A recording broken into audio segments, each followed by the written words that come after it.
Chapter 18. Away to the South. Dorothy wept bitterly at the passing of her hope to get home to Kansas again, but when she thought it all over, she was glad she had not gone up in a balloon, and she also felt sorry at losing Oz, and so did her companions. The Tin Woodman came to her and said, "Truly I should be ungrateful if I failed to mourn for the man who gave me my lovely heart. I should like to cry a little because Oz is gone, if you will kindly wipe away my tears so that I shall not rust." "With pleasure," she answered, and brought a towel at once. Then the Tin Woodman wept for several minutes, and she watched the tears carefully and wiped them away with the towel. When he had finished, he thanked her kindly and oiled himself thoroughly with his jeweled oil can to guard against mishap. The Scarecrow was now the ruler of the Emerald City, and although he was not a wizard, the people were proud of him. For they said there is not another city in all the world that is ruled by a stuffed man, and so far as they knew, they were quite right. The morning after the balloon had gone up with Oz, the four travelers met in the throne room and talked matters over. The Scarecrow sat in the big throne, and the others stood respectfully before him. "We are not so unlucky," said the new ruler, "for this palace and the Emerald City belong to us, and we can do just as we please. When I remember that a short time ago I was up on a pole in a farmer's cornfield, and that I am now the ruler of this beautiful city, I am quite satisfied with my lot." "I also," said the Tin Woodman, "am well pleased with my new heart, and really that was the only thing I wished in all the world. For my part, I am content in knowing that I am as brave as any beast that ever lived, if not braver," said the Lion modestly. "If Dorothy would only be contented to live in the Emerald City," continued the Scarecrow, "we might all be happy together." "But I don't want to live here," cried Dorothy. "I want to go to Kansas and live with Aunt Em and Uncle Henry." "Well then, what can be done?" inquired the Woodman.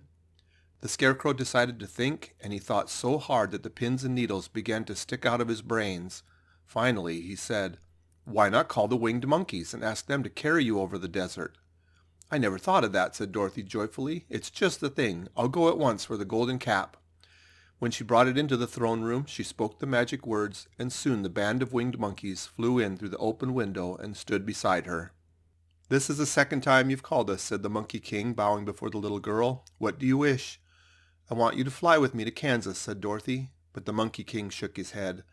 "That cannot be done," he said. "We belong to this country alone and cannot leave it. There has never been a winged monkey in Kansas yet, and I suppose there never will be, for they don't belong there. We shall be glad to serve you in any way in our power, but we cannot cross the desert. Goodbye." And with another bow, the Monkey King spread his wings and flew away through the window, followed by all his band. Dorothy was ready to cry with disappointment.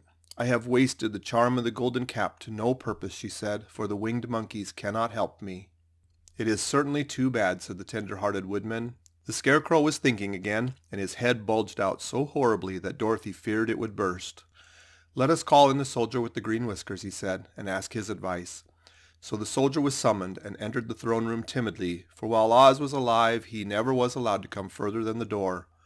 "This little girl," said the Scarecrow to the soldier, "wishes to cross the desert. How can she do so?" "I cannot tell," answered the soldier, "for nobody has ever crossed the desert, unless it is Oz himself." "Is there no one who can help me?" asked Dorothy earnestly. "Glinda might," he suggested. "Who is Glinda?" inquired the Scarecrow. "The Witch of the South. She's the most powerful of all the witches, and rules over the Quadlings. Besides, her castle stands on the edge of the desert, so she may know a way to cross it." "Glinda is a good witch, isn't she?" asked the child. "The Quadlings think she's good," said the soldier, "and she is kind to everyone. I've heard that Glinda is a beautiful woman who knows how to keep young in spite of the many years she has lived." "How can I get to her castle?" asked Dorothy.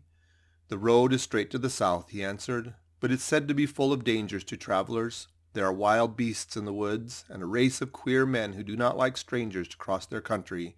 For this reason, none of the Quadlings ever come to the Emerald City." The soldier then left them, and the Scarecrow said, "It seems, in spite of the dangers, that the best thing Dorothy can do is travel to the land of the South and ask Glinda to help her. For of course if Dorothy stays here, she will never get back to Kansas." "You must have been thinking again," remarked the Tin Woodman. "I have," said the Scarecrow. "I shall go with Dorothy," declared the Lion, "for I'm tired of your city and long for the woods and the country again. I am really a wild beast, you know. Besides, Dorothy will need someone to protect her." "That is true," agreed the Woodman. "My axe may be of service to her, so I also will go with her to the land of the South." "When shall we start?" asked the Scarecrow. "Are you going?" they asked in surprise.